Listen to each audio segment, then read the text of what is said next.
Hello, and welcome to Ending Physician Overwhelm. I'm your host, Dr. Megan Mello.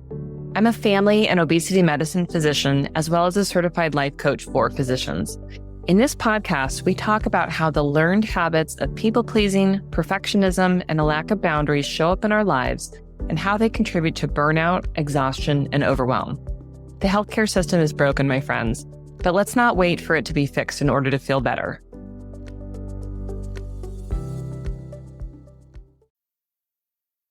Hello, my friends, and welcome to today's episode. We're talking today about thoughts, and specifically how thoughts arrive in our minds.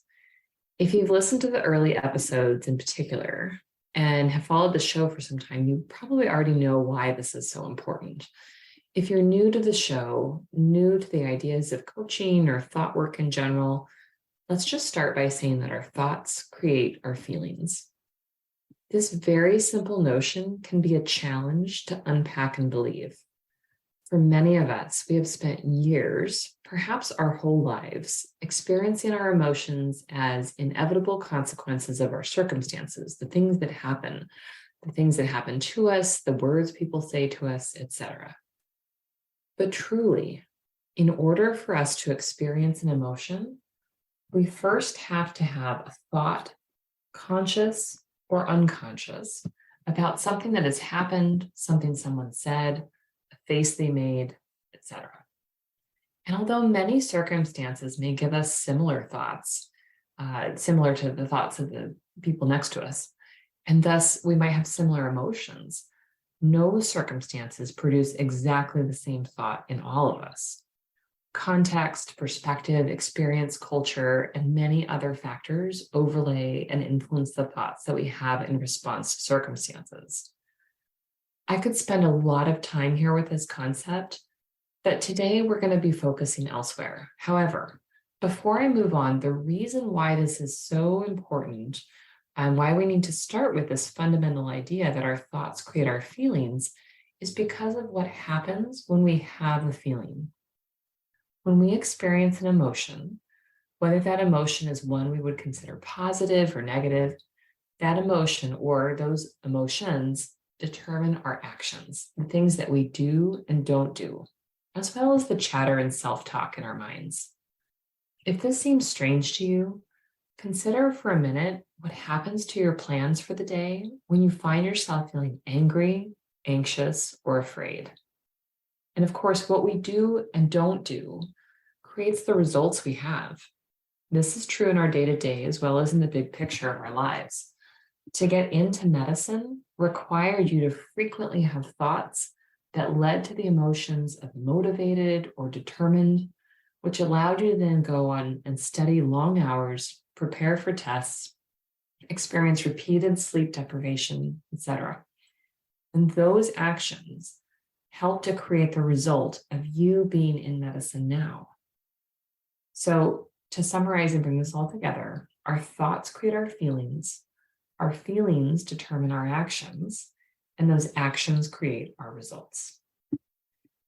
This is why so much of the coaching method I use focuses on understanding our thoughts and feelings. I did my coach training at the life coach school, and we identify, this pattern of the way our thoughts work as something called the thought model. So circumstances that occur, the thoughts that we have about the circumstances, which create our feelings determine our actions, and our actions determine our results. You'll see that in particular called the thought model with the life coach school training, but many disciplines and philosophies for millennia have had very similar ways of sort of thinking about our thoughts and feelings. And we really focus a lot in coaching on the thoughts and feelings rather than, simply on the action and results, because when we are mindful of our thoughts and feelings, the actions and results will follow. So these two components, thoughts and feelings, are really key in our lives because they create so much of what we actually get. Getting through medical training requires fortitude. Not only do we learn a tremendous amount of information, but we learn to apply it in real time to humans and human bodies while experiencing sleep and social deprivations that many professions do not require.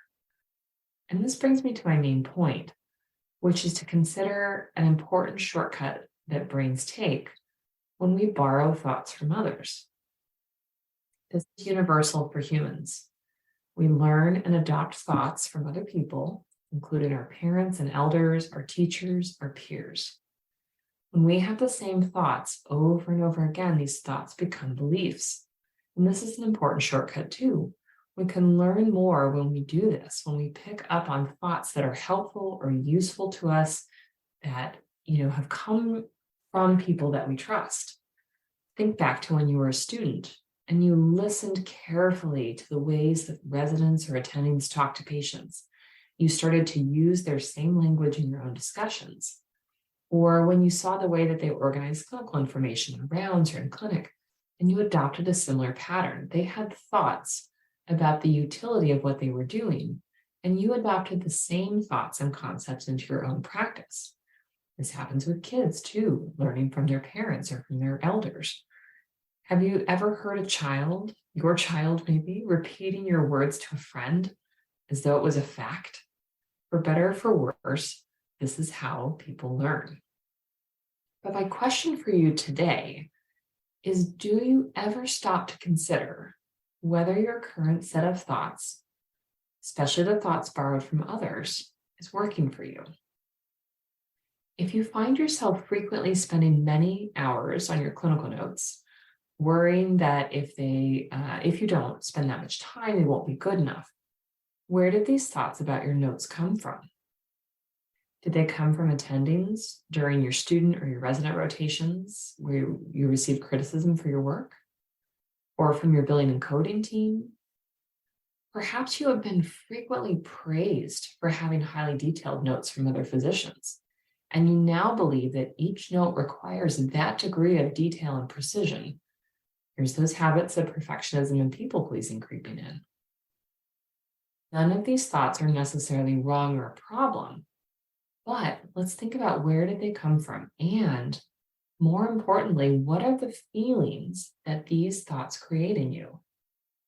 Anxiety, frustration, resentment? Once upon a time, there was a reason that you downloaded these thoughts, beliefs, or habits. As a student, as a resident, as a newbie, you were working hard to figure out how to do notes, how to see patients, how to diagnose and problem solve an agenda set. You had role models, some of whom were very efficient, some of whom were brilliant, some of whom were chaotic and disorganized, some of whom showed you how you didn't want to practice. But now here you are in a different time and space in your life. And again, I ask, how much of what you struggle with now is because you are still thinking some of those same thoughts? Here's a list of thoughts that might fall into this category. I have to finish my notes and clean my inbox before I go home. Don't interrupt patients, let them talk. You need to include a differential diagnosis in each note, and it needs to be really thorough. This is the way we do things here. Work comes first. You may have looked up to mentors who had no boundaries and come to think of the docs who left every day at 5 o'clock to pick up kids as being lazy or entitled. So many of these thoughts and judgments, and beliefs slip into our brains as we strive to fit in, and we rarely step back and reassess whether we want to continue to have those thoughts, and are we aware of what feelings those thoughts create for us? As Byron Katie would ask, who are you without that thought? If you didn't spend the day judging yourself and others based on these borrowed beliefs, what would change for you? My guess is that at least some of these negative emotions, the frustration, overwhelm, self-judgment, would ease off. And consequently, if you were less frustrated, less judgy, less pissed off, what would that create for your day? Give yourself a leg up on this work by sitting down with pen and paper or your computer and think about the typical emotions that pop up for you during the workday, seemingly out of nowhere, perhaps. If you put these emotions on the left side of your page, then use the right side to start identifying thoughts, which are just sentences that lead to these emotions. Yes, there could be several thoughts that go into each feeling, and just let them spill out of you. You can let this be messy and free flowing. The goal here is really to just let these thoughts come out. And then sit back and take a look at the thoughts and the feelings that they produce for you. You can take this further and think about what feeling was created for you back in the day when you were in learning mode, and what feeling is created now with these same thoughts, and compare how they've changed. You may once have believed that each patient note was really important, and the main focus needed to be crafting an excellent note that demonstrated to everyone that you knew your patient and their disease process is exceptionally well. And this may have generated an emotion of pride or anxious excitement, excuse me, when you signed each note. And now, years later, with thousands of patients and thousands of notes under your belt, does it make sense to treat each note this way? When you have thoughts that the note needs to be perfect, no room for errors, and you know that it's one of 20 or 30 notes you will write that day, what emotions come up for you now? Can you see that our thoughts may not have changed tremendously, but the context has changed, our lives have changed, and the feelings created by these same thoughts can also be substantially different. We all learn this way as humans, picking up on thoughts and beliefs of those around us, those ahead of us, those in charge of us. Nothing's gone wrong here. But now we get to choose to re-examine those same thoughts and beliefs and to decide if we want to hang on to these thoughts or whether it's time to let them go. And what do we want to move towards? I'm picking a lot on notes here because it's such an area of consternation amongst us. But if we can accept that writing patient notes is a part of the work that we do, it is a requirement for nearly any physician job, right? That we write some kind of note to document what's going on. If we accept that that's true, how do we want to feel about notes? For me, I don't expect or particularly want to get excited about notes, but I could certainly aim for feeling neutral about them, or, accepting that they're just part of the job, right? No longer feeling resentful that how dare people demand that I write the note. And then if I want to aim for, a feeling that is somewhere on the spectrum of neutral or accepting, what would I need to think about in order to feel that way? I could think that the notes tell my patient's story and integrate my medical assessment. I could think it's a concise summary of my time with the patient and gives us an action plan for next steps. I can think that getting the note done as I go improves the accuracy of my thoughts, as this patient is on my mind right now, and I can feel committed to wrapping up the note right now while this patient is in front of me or has just left the exam room or I've just left the hospital room before I go on and get muddled with a different patient story. Notice how all of these options are open to me, and they can really help to create the experience that I want while still accepting the reality of notes as part of my medical work, right? I'm not trying to decide that I shouldn't have to do notes, right? And that was a sticking point for me for a long time. I shouldn't have to write all these notes. These notes are too hard, right? When I have that thought, when I think that the note writing is ridiculous and too hard, right? What does that create for me in my day? Even if I dictate, even if I have a scribe, right? There is still work to be done of checking the accuracy of those documents, right? Making sure that they're correct because it's my work on the line there. Okay, that's enough about notes. But we can branch this way of thinking out to other areas of our life as well. Parenting, adult family dynamics, the way that we care for ourselves, friendships, errands, paying bills, right? If we've picked up a narrative about something that has created emotions that don't work for us, how do we want to change our thinking? If I walk around thinking all the time that I should exercise and I should exercise and I should exercise, and I can think about all the places that I read about how important exercise is for this or that thing, right? What emotion am I creating for myself? That thought isn't necessarily incorrect, right? It is good for human beings to exercise. But when I'm constantly having the thought about I should, and I keep not actually doing the exercise, certainly the emotion that is created by that thought is not helping me to take the action of actually exercising. It's probably creating some kind of frustration or resentment or self-judgment, and that's not serving me. What this comes down to is that we have more control over our thoughts and feelings than we typically realize. And at some point, it's incredibly helpful for us to take back ownership of this. You are free to have whatever thoughts and beliefs serve you. And there is no thought police. We get to decide what we think and believe for ourselves, even if it's against the culture of our families, our workplaces, of medicine in general. Yes, it is true that we may have to sit down and do some of this work. Yes, we may have to decide that we're not going to go broadcasting our brand new baby thoughts and beliefs with people who are not open to us changing, right? Especially people who benefit from us having the same thoughts.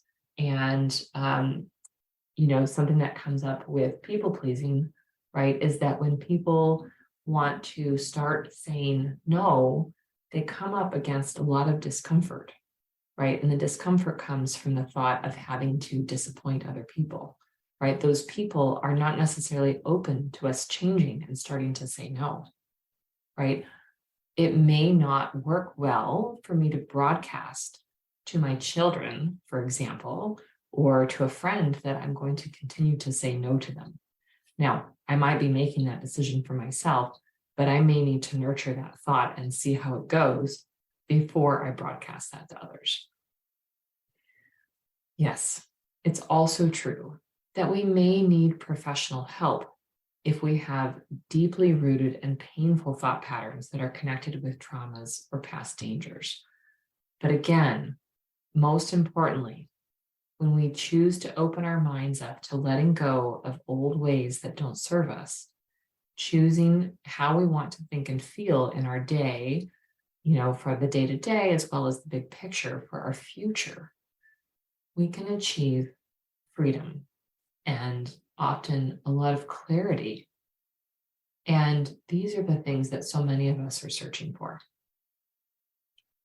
Choosing our thoughts, choosing to practice new thoughts, and decide how we want to think about problems, how we want to feel in order to take the actions that we want to take in order to get the results that we want is challenging at first. And yet, getting into that pattern allows you to get out of victim mode, right? It allows you to get out of feeling stuck, that your life is happening to you and that you have no say. We are not stuck.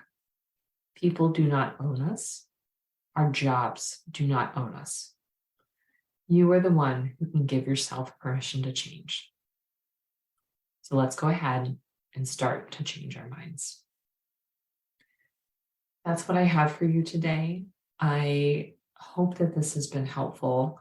If I sound a little weird, I'm trying to balance out my schedule a little bit. And so my kids are asleep in the room next door, and I'm going to see how this volume goes. So thank you for bearing with me. If you are looking to have some help with this work, if it would be helpful to have a guide as you try and start to sit down and do this work for yourself, please reach out and schedule a discovery call with me. I would love to offer you some thoughts and ideas about how to get started with this so that you too can feel confident in doing this work and starting to make real changes in your own life. I hope that you have a wonderful week, and until next time, see you later.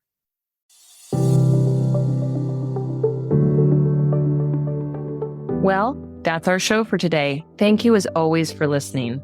To learn more about my coaching programs, head to www.healthierforgood.com.